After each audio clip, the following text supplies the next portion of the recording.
Hola, ¿qué tal? ¿Cómo están? Espero que muy bien. Yo contenta de estar aquí con ustedes otra vez. Mi nombre es Gloria, yo soy comunicóloga, me apasiona la lectura, pero más leerles a ustedes. Ya estamos terminando este libro, ya falta poquitito. Estamos leyendo Cómo suprimir las preocupaciones y disfrutar de la vida por Dale Carnegie. Ahorita recuerden que ya estamos viendo puras historias de cómo llevaron a cabo los consejos que da Dale Carnegie. Entonces es lo que hemos estado viendo. Así que vamos a ver cuál sigue. Dice, por cierto, si no se han suscrito, suscríbanse y denle a la campanita. Dice, ¿cómo Rockefeller vivió con tiempo prestado durante 45 años? Rockefeller. El viejo John de Rockefeller acumuló su primer millón a la edad de 33 años y a la edad de 43 años había edificado el mayor monopolio que el mundo ha conocido, la gran Standard Oil Company. Pero, ¿dónde estaba a los 53 años? La preocupación lo había vencido. La preocupación y la vida tensa había quebrantado ya su salud.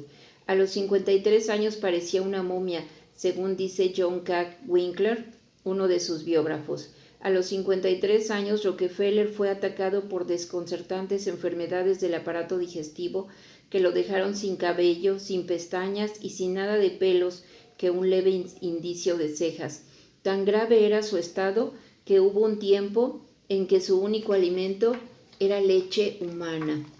Dice Winkler, según los médicos padecía alopecia, una forma de calvicie que tiene frecuentemente un origen puramente nervioso. El aspecto de Rockefeller era tan impresionante con aquel desnudo cráneo que el hombre tenía que utilizar permanentemente un gorro. Posteriormente se hizo fabricar una peluca a 500 pesos la pieza y las utilizó durante el resto de su vida. $500, perdón. Rockefeller tuvo en un principio una constitución de hierro. Criado en el campo, era de anchos hombros, de porte erecto y de andar brioso y ágil. Sin embargo, a los 53 años, cuando la mayoría de los hombres están en lo mejor de la vida, sus hombros se habían hundido y arrastraba los pies al caminar. Era ahora el hombre más rico del mundo, pero tenía que someterse a un régimen alimentario que un mendigo hubiera desdeñado. Sus ingresos eran de $1 millón semanales, pero bastaban probablemente $2 semanales para pagar todo lo que podía comer. Leche acidulada y unas cuantas galletas era todo lo que los médicos le permitían. Su piel perdió el color, parecía viejo pergamino estirado sobre sus huesos, y solo el cuidado médico y el mejor que el dinero podía comprar impedía que se muriera a los 53 años. ¡Wow!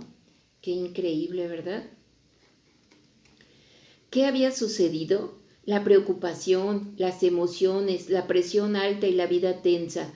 El hombre se llevó literalmente al borde de la sepultura. Incluso a los 23 años de edad, Rockefeller iba ya hacia su meta con tan sombría determinación que, según los que lo conocían, nada lo ponía alegre, salvo la noticia de que había hecho un buen negocio.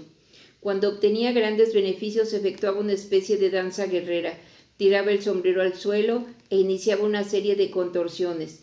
Pero si perdía dinero, se ponía enfermo. En una ocasión envió $40,000 de grano por vía de los Grandes Lagos, sin seguro, costaba demasiado, $150. Aquella noche hubo una violenta tempestad en el lago Erie. Rockefeller se preocupó tanto por la posible pérdida del cargamento que cuando su socio George Garner llegó a la oficina por la mañana, lo encontró allí paseándose. «¡Corre!», gritó Rockefeller, «trata de encontrar el seguro ahora, antes de que sea demasiado tarde». Garner corrió a la compañía y obtuvo el seguro, pero cuando volvió a la oficina encontró a John Dee en un estado de nervios todavía peor que el de antes. Había llegado, entre tanto, un telegrama. El cargamento había sido desembarcado sin que la tempestad lo afectara, y Rockefeller estaba más enfermo que antes porque había perdido $150. Estaba tan enfermo que tuvo que irse a casa y meterse en la cama. Piensen ustedes en aquella época, su firma hacía $500,000 por año, pero perder $150 lo afectaba a tal punto que debía meterse en la cama. No tenía tiempo para distraerse, para divertirse, para nada, que no fuera hacer dinero y enseñar en la escuela dominical. Cuando su socio George Gardner compró por $2,000 un yate de segunda mano con 3 amigos suyos, John Dee se horrorizó y se negó a subir en él. Un sábado por la tarde, Gardner lo encontró trabajando en la oficina y le dijo: «Vamos, John, vente a dar un paseo en el yate. Te hará bien, olvídate de los negocios, diviértete un poco». John Dee lo miró enfurecido. «George Gardner», le dijo, «eres el hombre más dispendioso que he conocido. Estás dañando tu imagen y tu crédito ante los bancos. Y también mi imagen. En un abrir y cerrar de ojos nos arruinarás a los dos. No subiré a tu yate. Ni siquiera quiero verlo». Y se quedó trabajando en la oficina toda la tarde del sábado. La misma falta de sentido del humor, la misma ausencia del sentido de la perspectiva caracterizaron toda la carrera de John Dee como un hombre de negocios. Años después dijo: «Nunca me he acostado sin recordarme a mí mismo que mi éxito podía ser solo transitorio». Con millones a su disposición, jamás se acostaba sin el miedo de perder su fortuna. No es extraño que la preocupación quebrantara su salud. No tenía tiempo para el recreo, nunca iba al teatro, no jugaba las cartas, no iba a una fiesta, hacía sus cuentas todas las noches y no podía dormir hasta saber cuánto dinero había amasado durante el día. Como dijo Mark Hanna, era un hombre loco por el dinero, cuerdo con los otros aspectos, pero era un loco por el dinero. Rockefeller confesó una vez a un vecino de Cleveland, Ohio, que deseaba ser estimado, sin embargo era tan frío y receloso que pocas personas lo querían. En una ocasión, Morgan se negó a entrar en relaciones de negocios con él. «No me gusta ese hombre, no quiero tener con él trato alguno», dijo. El propio hermano odiaba tanto a Rockefeller que hizo retirar los cuerpos de sus hijos de la sepultura familiar. «No quiero que nadie de mi sangre descanse jamás en tierra que sea de John Dee», declaró. Los empleados y los socios de Rockefeller vivían en santo temor de él. Y aquí está la parte irónica. Rockefeller les tenía miedo, temía que hablaran fuera de la oficina y descubrieran los secretos. Tenía tan poca fe en la naturaleza humana que en una ocasión, cuando firmó un contrato de 10 años como un refinador independiente, hizo prometer a este hombre que no diría nada del asunto a nadie, ni a la propia esposa. «Cállese y administre su negocio», tal era su lema. Después, en el pináculo de la prosperidad, con el oro entrando en sus cofres como dorada lava del Vesubio, su mundo privado se derrumbó. Libros y periódicos denunciaban la guerra de varones ladrones del Standard Oil Company. Denunciaban las maniobras secretas con los ferrocarriles, el implacable aplastamiento de todos los rivales. En los campos petrolíferos de Pensilvania, John D. Rockefeller era el hombre más odiado de la tierra. Fue ahorcado en efigie por los hombres que habían aplastado. Muchos de ellos soñaban con ponerle una soga alrededor del marchito cuello y colgarlo en una rama.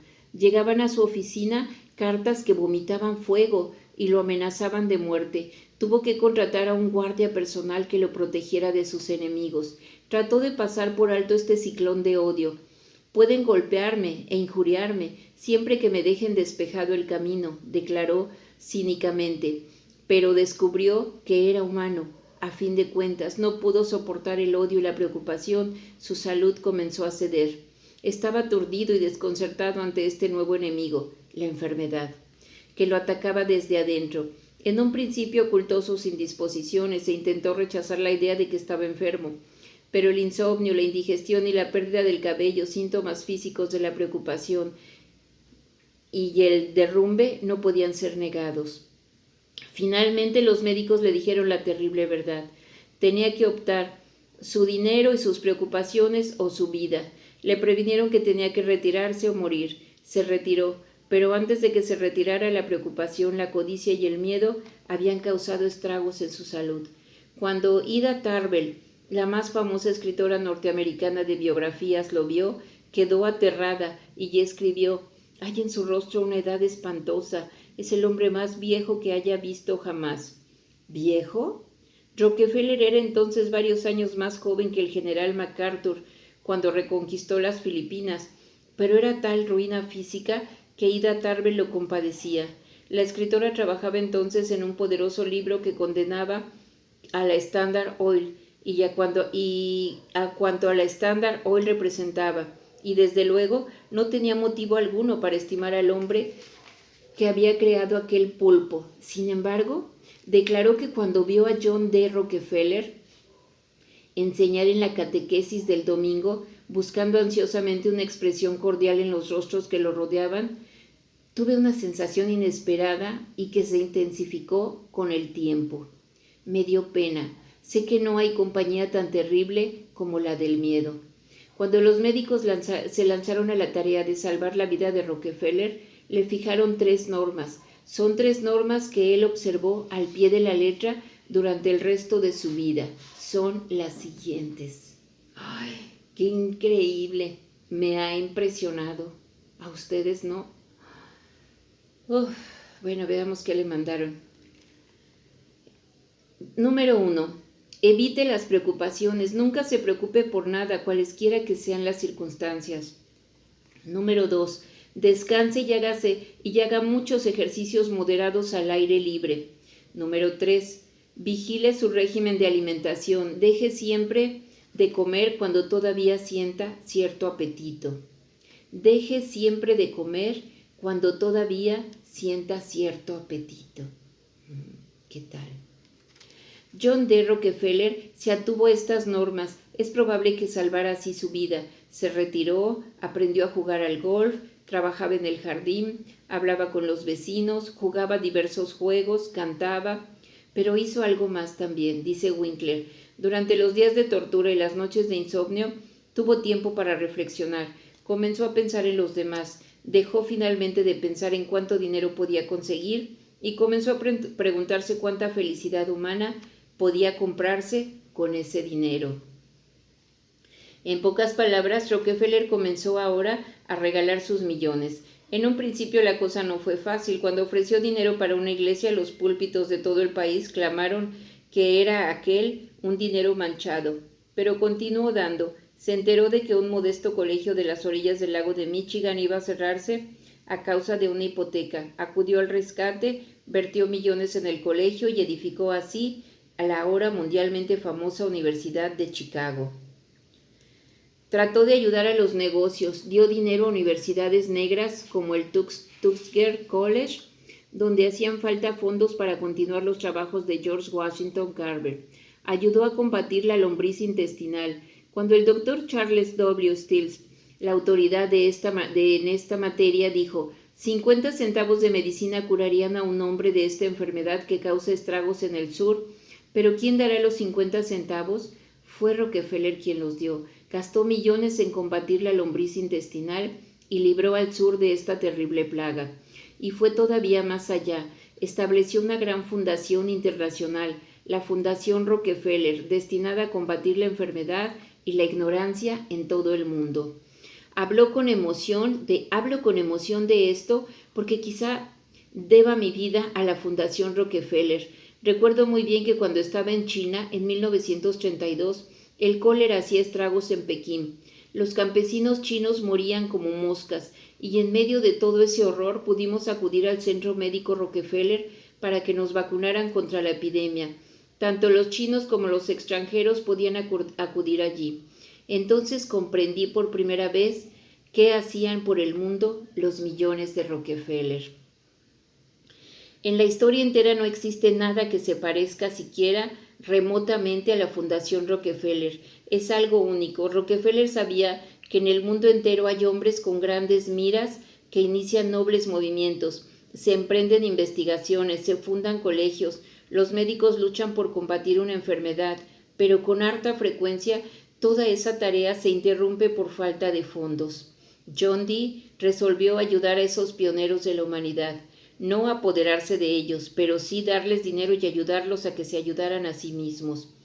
Hoy ustedes y yo podemos agradecer a John D. Rockefeller por los milagros de la penicilina y por muchos otros descubrimientos que su dinero ayudó a financiar. Pueden ustedes dar las gracias por el hecho de que sus hijos ya no corren el riesgo de morir de meningitis, enfermedad que solía matar a 4 de cada 5, y pueden darle gracias por los avances que hemos hecho en la malaria y la tuberculosis, la gripe asiática, la difteria y muchas otras enfermedades que aún hoy azotan el mundo. ¿Y qué decir del mismo Rockefeller? Cuando regaló su dinero, ¿conquistó la paz interior? Sí. Quedó satisfecho al fin. Alan Nevins declaró: si las gentes creen que después de 1900 continuaba preocupándose por los ataques contra la Standard Oil, están completamente equivocadas. Rockefeller era feliz, había cambiado tan completamente que no se preocupaba en absoluto. En realidad se negó a perder una noche de sueño cuando fue obligado a aceptar la mayor derrota de su carrera. Esta derrota se produjo cuando la empresa que había edificado la enorme Standard Oil fue condenada a pagar la más cuantiosa multa de la historia. Según el gobierno de los Estados Unidos, la Standard Oil era un monopolio que violaba directamente las leyes antimonopolistas. La batalla duró 5 años. Los mejores cerebros jurídicos del país libraron una lucha interminable en lo que fue entonces el juicio contencioso más prolongado de todos los tiempos, pero la Standard Oil perdió. Cuando el magistrado Kennesaw Mountain Landis dictó su sentencia, los abogados de la defensa temieron que John D. Rockefeller soportara el golpe muy mal, pero ignoraban por completo lo mucho que John D. Rockefeller había cambiado. Aquella noche uno de los abogados llamó por teléfono a su patrocinado. Le explicó la sentencia con todos los miramientos posibles y seguidamente dijo con prevención: espero que esta sentencia no lo afecte, señor Rockefeller. Confío en que dormirá usted bien esta noche. Y el viejo John D., con su voz cascada, contestó desde el otro extremo de la línea: no se preocupe, señor Johnson, pienso dormir muy bien esta noche.